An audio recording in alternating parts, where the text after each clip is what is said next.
In this video, we will discuss producer behavior. Producer behavior seem like consumer behavior. हम इस chapter में as a producer सारी चीज़ें सोचेंगे. तो देखो डेफिनेशन में क्या बोलता है.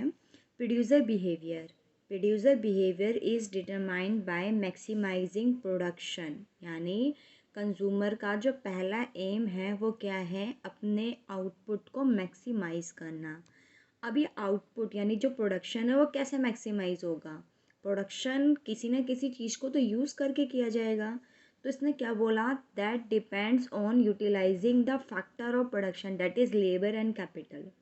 मैंने तुम्हें एक आइसो क्वांट बताया था जिसके अंदर मैंने ये डिफ़ाइन किया था कि आइसो क्वांट में एक प्रोड्यूसर लेबर एंड कैपिटल के कॉम्बिनेशन को यूज़ करके प्रोडक्शन करता है. तो मीन्स कि वो लेबर एंड कैपिटल जितना भी गिवन है उस गिवन लेबर एंड कैपिटल के बेस पे वो किसी प्रोडक्शन कितना मैक्सिमम कर सकता है, दैट इज़ प्रोड्यूसर बिहेवियर. अब देखो जो ये लेबर एंड कैपिटल है, हमेशा इकोनॉमिक्स में कुछ इकोनॉमिक्स ये जूम करके चलते हैं कि जो हमारा लेबर एंड कैपिटल है वो कभी भी प्रोड्यूसर खुद नहीं लगाता. मीन्स वो लेबर एंड कैपिटल हमेशा मार्केट से रेंट पे लेते हैं. तो मैंने तुम्हें एक चीज़ पढ़ाई थी प्रोड्यूसर उसमें कंज्यूमर बिहेवियर में एक मैंने आईसी पढ़ाया था जिसमें बताया था कि एक कंज्यूमर दो गुड्स को विद गिवन बजट और price of two goods, given price of two goods and budget, उस बेस पे वो दो कॉमोडिटी की कितनी मैक्सिमम क्वांटिटी कंज्यूम कर सकता है so that he get maximizing utility, ताकि वो अपनी यूटिलिटी को मैक्सिमाइजिंग कर सके. सेम दिस प्रोड्यूसर बिहेवियर में भी यही है. With given labour and capital, और लेबर एंड कैपिटल भी वो रेंट पे अगर ले रहा है तो विद इन बजट ही लेगा. तो with given capital and labour वो अपने प्रोडक्शन को कितना मैक्सिमाइज कर सकता है, this is called producer behaviour. चलो पहले ना इसको हम अच्छे से एक्सप्लेन करते हैं, ये डेफिनेशन फिर और क्लियर हो जाएगी. मैंने तुम्हें पहले एक पढ़ाया था आइसो क्वांट में मैंने क्या पढ़ाया था, आइसो क्वांट में मैंने पढ़ाया था यहाँ पर मेरा लेबर यानी एक्स एंड वाई पे मेरा capital. With given labour and capital this, ये मैंने आइसो क्वांट पढ़ाया था. All point lies on isoquant give same level of production. Means point A B C D, A point को हम produce कर रहे हैं with the given combination of labour and capital. हम चाहे बी प्रोडक्शन ये करें, बी कॉम्बिनेशन करें लेबर एंड कैपिटल को यूज़ करके, या फिर हम सी यूज़ करें लेबर टू कैपिटल टू, या फिर डी यूज़ करें, तो ये सारे पॉइंट क्या देंगे, सेम लेवल ऑफ प्रोडक्शन देंगे. ये हमारा आइसो क्वांट था. लेबर एंड कैपिटल के कॉम्बिनेशन को यूज़ करके एक प्रोड्यूसर जो प्रोड्यूस करता है, this is called iso quant. अब ये लेबर एंड कैपिटल तो वो मार्केट में लेगा. अब ये मार्केट के अंदर ऐसा तो नहीं है कि वो अनलिमिटेड लेबर उसके पास होंगे या अनलिमिटेड कैपिटल होंगे उसके पास. तो मार्केट के अंदर एक प्रोड्यूसर के पास ना तो लेबर और ना ही कैपिटल अनलिमिटेड होता है. इट्स मीन्स कि एक प्रोड्यूसर को मार्केट से लेबर एंड कैपिटल क्या करना पड़ेगा, रेंट पे लेना पड़ेगा. अब इस दोनों इनपुट को रेंट पे लेने के लिए उसके पास गिवन बजट भी होना चाहिए, जैसा मैंने कंज्यूमर में पढ़ाया था, price of X and price of Y good का, और विद इन गिवन इनकम. एक चीज़ पढ़ाई थी मैंने, तो चलो एक चीज़ पढ़ाती हूँ मैं. इसके अंदर एक वर्ड होता है iso cost line. It is same budget line. मैंने कंज्यूमर पर पढ़ाया था ना, बजट लाइन बिल्कुल सेम है. बस ये है कि कंज्यूमर के केस में हम उसे बजट लाइन बोलते हैं, और in case of producer behaviour we call it iso cost line. अब ये आइसो कॉस्ट लाइन क्या है, देखो हमें ख़रीदना है लेबर एंड कैपिटल मार्केट से। तो अगर हम लेबर मार्केट से लेते हैं तो उसका कुछ ना कुछ रेंट होगा, मीन्स उसका कुछ ना कुछ चार्जेस यानी वेजेस होंगे। तो डब्लू यानी वेज, वेज मल्टीप्लाई कितने लेबर खरीद रहे वो। यहाँ तक समझ में आती है। अगर हम कैपिटल रेंट पे लेते हैं तो इसके भी कुछ चार्जेस होंगे।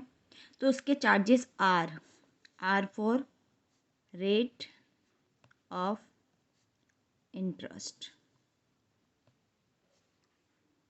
हम मान के चल रहे हैं मार्केट से हमने लेबर ख़रीद लिया एंड कैपिटल यानी पैसे ले लिए मार्केट से। तो हमें मार्केट से अगर हमने कोई चीज़ लोन लिया है, कैपिटल लिया है, तो उसका रेट ऑफ इंटरेस्ट देना पड़ेगा हमें। तो मार्केट में वेजेस कितने यूनिट मैंने लेबर ख़रीदा एंड मार्केट में कैपिटल और उसका रेट ऑफ इंटरेस्ट क्या हो रहा है। तो ये मेरी टोटल कॉस्ट आ गई एज अ प्रोड्यूसर। तो ये मैं कॉस्ट विद गिवन बजट ही ले पाऊँगी। तो वो मेरा सी यानी कॉस्ट, मतलब मेरे पास कितना बजट है इन चीज़ को ख़रीदने के लिए।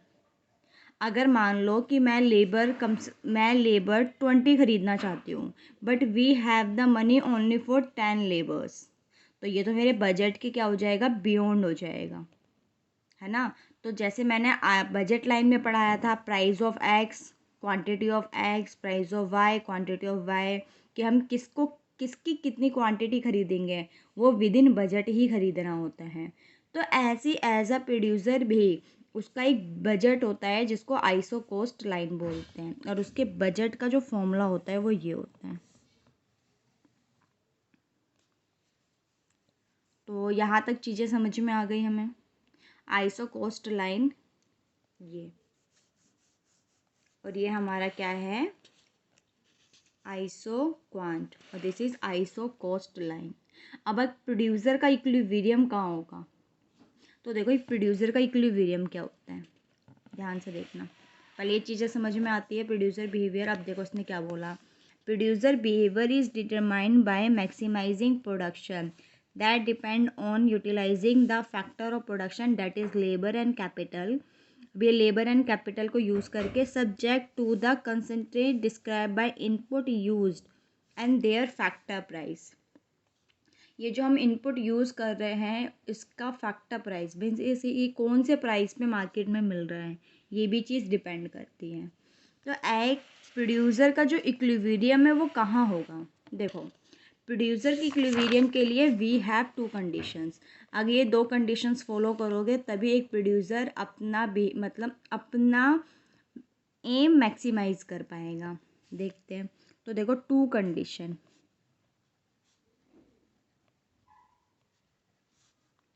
अब इस 2 कंडीशन को पढ़ने से पहले एक चीज़ देखो,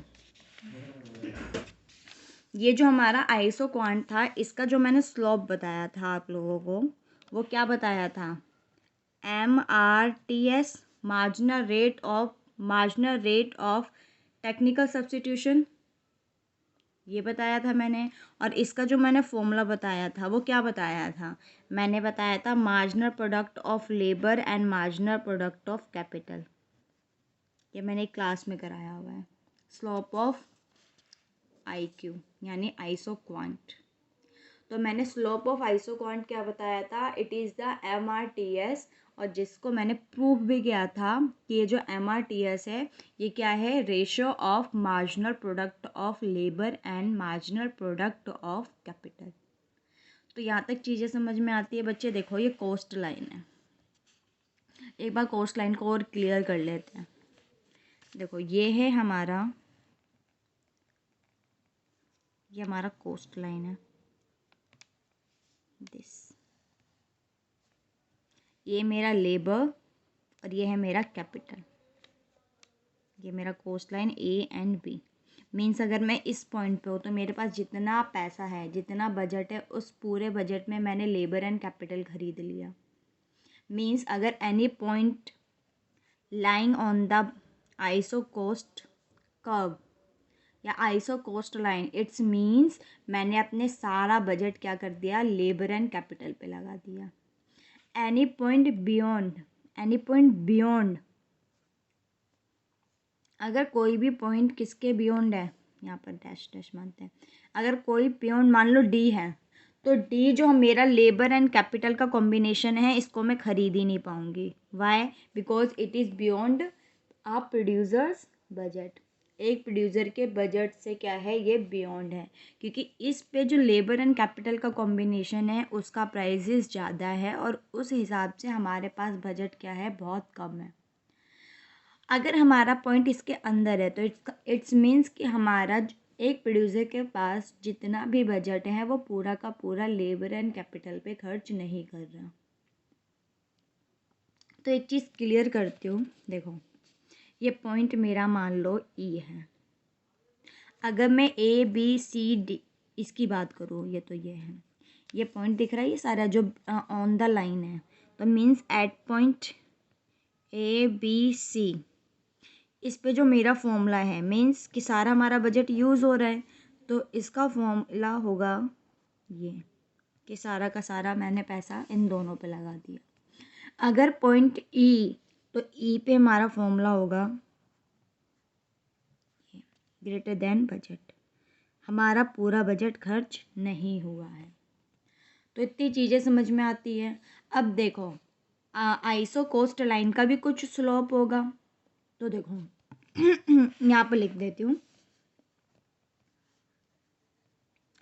slope of iso cost line. इसका क्या स्लोप होता है? इसका स्लोप होता है -W/R, यानी wage upon rate of interest. मैंने तुम्हें एक बजट यानी कंज्यूमर के केस में कराया था ना, slope of budget line equals to minus price of X and price of Y, यानी ratio of goods price.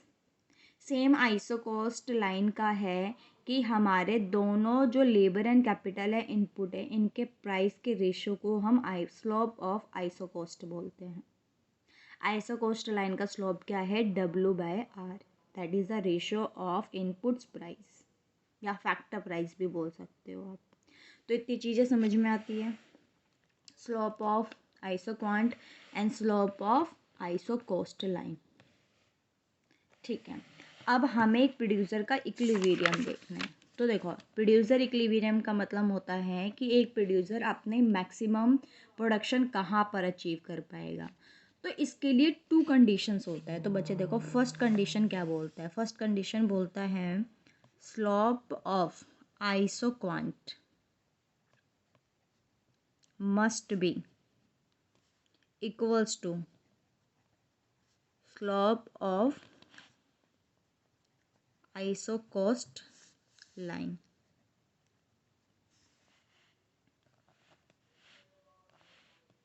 Blur. तो ये चीज़ें समझ में आती है कि पहली कंडीशन क्या है, slope of iso quant equals to slope of iso cost line. Means iso quant combination labour and capital, labour and capital का जो मैं कॉम्बिनेशन ले रही हूँ वो मेरे बजट के इक्वल होना चाहिए। तो देखो आइसो कॉस्ट यानी इसका मैंने MRTS बताया था, right.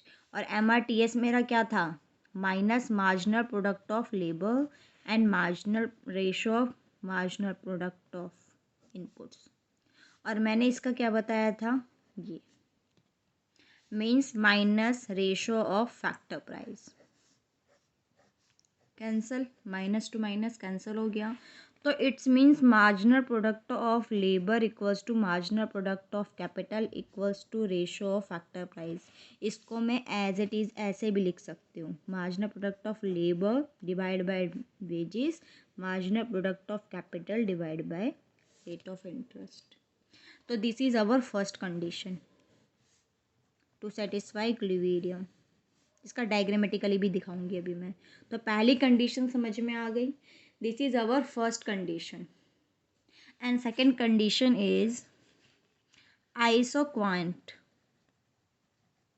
Is convex to the origin. Means जो आइसो क्वांट का शेप है, आइसो क्वांट का कैसा है? ऐसा है कॉन्वेक्स, तो ये होना चाहिए। तो 2 कंडीशन समझ में आ गई प्रोड्यूसर इक्विलिब्रियम के लिए। यहाँ पर मैं लिख देती हूँ प्रोड्यूसर इक्विलिब्रियम। प्रोड्यूसर इक्विलिब्रियम कहाँ होगा? जहाँ पर उसको मैक्सिमम प्रोडक्शन मिल रहा होगा, और उस मैक्सिमम प्रोडक्शन के लिए 2 कंडीशंस फुलफिल होनी चाहिए। फर्स्ट, स्लोप ऑफ आइसोक्वांट, यानी लेबर एंड कैपिटल को यूज़ करके जो मेरा प्रोडक्शन है वो किसके इक्वल आना चाहिए? स्लोप ऑफ आइसोक्वांट लाइन के। क्योंकि यहाँ पर जो combination of labour and capital है वो कॉम्बिनेशन तो हम तभी परचेज कर पाएंगे ना जब वो हमारे बजट से क्या हो रहा हो? मैच कर रहा हो। तो this is our first condition, slope of isoquant must be equals to slope of isocost line, और इसको मैंने प्रूफ करके ऐसे भी लिख दिया है। And the second condition is isoquant is convex to the origin. ये चीज़ें समझ में आती है। तो प्रोड्यूसर इक्विलिब्रियम हम डायग्रामेटिकली भी समझ लेते हैं। तो डायग्रामेटिकली एक बार देखना, फिर सारा मैं एक बार रिवाइज करा दूँगी। देखो डायग्रामेटिकली देखते हैं।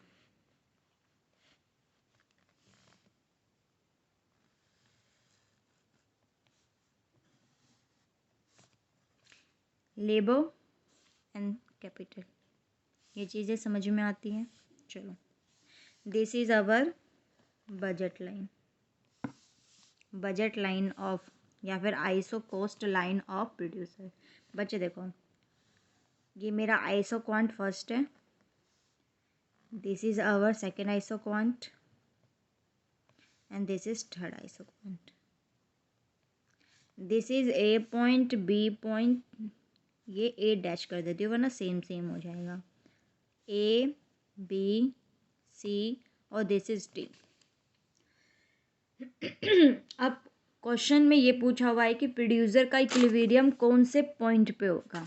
तो बच्चे देखो, मैंने एक चीज़ बोला था कि जितना ज़्यादा आइसोक्वांट हायर होगा gives high level of output.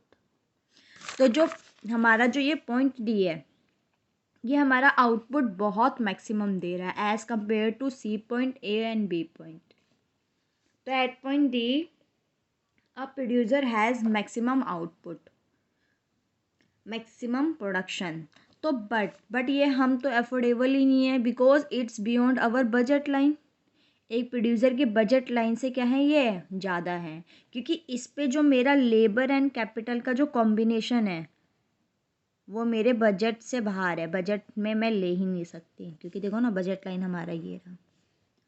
तो इतनी बात समझ में आती है कि point D gives more production but it is beyond our या फिर it is beyond producer budget line. तो प्रोड्यूसर के बिल्कुल ही बजट लाइन से बियॉन्ड है। तो इन दिस केस, इस केस में ये डी पॉइंट तो कैंसिल हो गया। अब हम point A, B and C की बात करते हैं। तो देखो, point A and B lies on isoquant 1। Isoquant 1 पे है, तो it's means it's give same production, है ना। मैंने बताया था आइसोक्वांट पे जितने भी एक ही आइसोक्वांट पे जितने भी पॉइंट्स होते हैं, all points give same level of output, mean same production है। अब देखो, पहले हम ए बी की बात करते हैं। हमारे 2 कंडीशंस थे। फर्स्ट कंडीशन हमारा क्या था कि हमारा जो आइसोक्वांट है वो किसको टच करना चाहिए? बजट लाइन को, यानी स्लोप, आइसोक्वांट का स्लोप एंड बजट, बजट ना बोल कर तुम आइसो कोस्ट बोलो, ज़्यादा सही रहेगा, आइसो कोस्ट लाइन। तो देखो पॉइंट ए बी पे क्या हमारा बजट लाइन ये रहा, तो हमारा बजट लाइन आइसोक्वांट को टच कर रहा है, यानी एट दिस एंड दिस। तो हमारा पहली जो कंडीशन है वो सेटिस्फाई होती है कि जो हमारा आइसोक्वांट है वो किसको टच करना चाहिए? हमारे आइसो कोस्ट लाइन को। तो यहाँ तक चीज़ें क्लियर हो गई। तो फर्स्ट कंडीशन फुलफिल कर रहे हैं। Now second condition is what, कि आइसोक्वांट हमारा क्या होना चाहिए? कॉन्वेक्स होना चाहिए। देखते सेकंड कंडीशन भी क्या ये फुलफिल कर रहा है। तो देखो, क्या ये हमारा जो कर्व है ये वाला आइसोक्वांट 1, ये हमारा क्या है? कॉन्वेक्स है। तो सेकंड बी कंडीशन हमारी फुलफिल हो गई। किस पे? पॉइंट ए एंड बी पे। तो क्या हम पॉइंट ए एंड बी को इक्विलिब्रियम पॉइंट बोल दें? Let's check another isoquant. देखो अब हम पॉइंट सी की बात करते हैं। पॉइंट सी दिख रहा है, दिस पॉइंट। तो हम बोल सकते हैं कि पॉइंट जो सी है वो हमारा आइसोक्वांट सेकंड पे है। चलो इसकी फर्स्ट कंडीशन देखते हैं, क्या ये फर्स्ट कंडीशन फुलफिल कर रही है? मीन्स जो हमारा आइसोकोस्ट है, यानी आइसोकोस्ट लाइन का जो टेंडेंसी है वो क्या होनी चाहिए, यानी स्लोप जो है वो क्या इक्वल आना चाहिए हमारा आइसोक्वांट के स्लोप के इक्वल आना चाहिए। मीन्स हमारा आइसोकोस्ट लाइन जो है वो आइसोक्वांट कर्व को टच करना चाहिए। तो देखो, तो फर्स्ट कंडीशन तो फुलफिल हो रही है, ये हमारा बजट लाइन है, हमारी बजट लाइन क्या कर रही है, इस आइसोक्वांट को टच कर रही है। तो ना our first condition is satisfy. Now second condition is what? Second condition is isoquant क्या होना चाहिए, कॉन्वेक्स होना चाहिए। तो देखते हैं पॉइंट सी पे क्या वो आइसोक्वांट कॉन्वेक्स है। तो देखो यहाँ पर हमारा जो आइसोक्वांट है वो कॉन्वेक्स है, तो सेकंड कंडीशन भी इज फुलफिल। लेकिन जब मैं प्रोड्यूसर इक्विलिब्रियम की बात करूँ तो प्रोड्यूसर इक्विलिब्रियम सिर्फ एक ही पॉइंट पे होता है, 2-3 पॉइंट पे नहीं होता। इक्विलिब्रियम का मतलब होता है एक ऐसा पॉइंट जहाँ पर प्रोड्यूसर हिल मतलब वहाँ से वो अपनी पोजीशन चेंज ना करना चाहे। This is balance, this is called balance, और वहाँ से कोई नहीं हटना चाहता। तो देखो पॉइंट हमारा ए बी भी सेटिस्फाई कर रहा है दोनों कंडीशन, पॉइंट सी भी हमारा है दोनों कंडीशन सेटिस्फाई कर रहे हैं। तो क्या हम पॉइंट ए बी सी को कंज्यूमर इक्विलिब्रियम कहेंगे? तो दिस इज़ रॉन्ग, ऐसा नहीं हो सकता। क्यों? अब देखो point C and point A B, तो जो पॉइंट ए बी है वो आइसोक्वांट 1 पे लाई कर रहा है, और जो पॉइंट सी है वो आइसोक्वांट 2 पे लाइन कर रहा है। ये पॉइंट भी हमारा दोनों कंडीशन फॉलो कर रहा है, ये पॉइंट भी हमारा दोनों कंडीशन फॉलो कर रहा है। लेकिन जब हम कंज्यूमर इक्विलिब्रियम की बात करेंगे तो वो पॉइंट सी होगा। Why? Because point C lies on higher indifferent curve, higher indifference curve नहीं, हायर आइसोक्वांट। मीन्स जो हमारा पॉइंट सी है वो हायर आइसोक्वांट पे है, तो means it's gives maximum production as compare to point A and B. तो कंज्यूमर का जो इक्विलिब्रियम है वो कहाँ पर होगा? पॉइंट सी पे होगा, क्योंकि पॉइंट सी हमारा हायर आइसोक्वांट पे लाइज करता है। और हमने एक आइसोक्वांट का एजप्शंस भी पढ़ा था, higher the isoquants means high level of production. तो कंज्यूमर को इस पॉइंट के कंपैरिजन में पॉइंट सी पे ज़्यादा प्रोडक्शन मिल रहा है, तो कंज्यूमर क्या चूज़ करेगा? सॉरी, कंज्यूमर कह रही हूँ, जो एज अ प्रोड्यूसर है वो क्या चूज़ करेगा? Point C. हम क्या है, हम कंज्यूमर ही है तो बार बार माइंड में कंज्यूमर ही चलते हैं, तो इस चीज़ को थोड़ा करेक्ट कर लेना। तो जो प्रोड्यूसर है, प्रोड्यूसर ए बी पॉइंट ना चूज़ करके पॉइंट सी पॉइंट चूज़ करेगा। तो हम बोल सकते हैं कि जो हमारा पॉइंट सी है, यानी जो पॉइंट हमारा सी है, it is equilibrium point of producer. तो यहाँ तक बात समझ में आती है। तो प्रोड्यूसर का इक्विलिब्रियम कहाँ होगा? प्रोड्यूसर का इक्विलिब्रियम वहाँ होगा जहाँ पर slope of isoquant must be equals to slope of isocost line. तो देखो दोनों मैंने इसकी क्या बता दी, एक कंडीशंस बता दी। ये चीज़ें समझ में आ रही होगी आपको। अभी हम कुछ न्यूमेरिकल्स भी करेंगे। तो हमने बेसिकली पढ़ लिया ये। तो ये आज का वीडियो जो था वो यहाँ से था producer behaviour. Producer behaviour means producer के बारे में पढ़ना है कि प्रोड्यूसर अपना मैक्सिमम प्रोडक्शन कहाँ कर सकता है। तो ये मैंने आइसोक्वांट पढ़ाया, आइसोकोस्ट लाइन पढ़ाई, ये ध्यान से देख लो, ये सारी चीज़ पढ़ाई। फिर मैंने पढ़ाया कि प्रोड्यूसर इक्विलिब्रियम के लिए 2 कंडीशंस होने चाहिए, दिस इज़, और ये कंडीशंस मैंने एक डायग्रामेटिकल के थ्रू प्रूव कर दिया कि प्रोड्यूसर का इक्विलिब्रियम कहाँ पर होता है। तो यहाँ तक वीडियो समझ में आती है? ठीक है।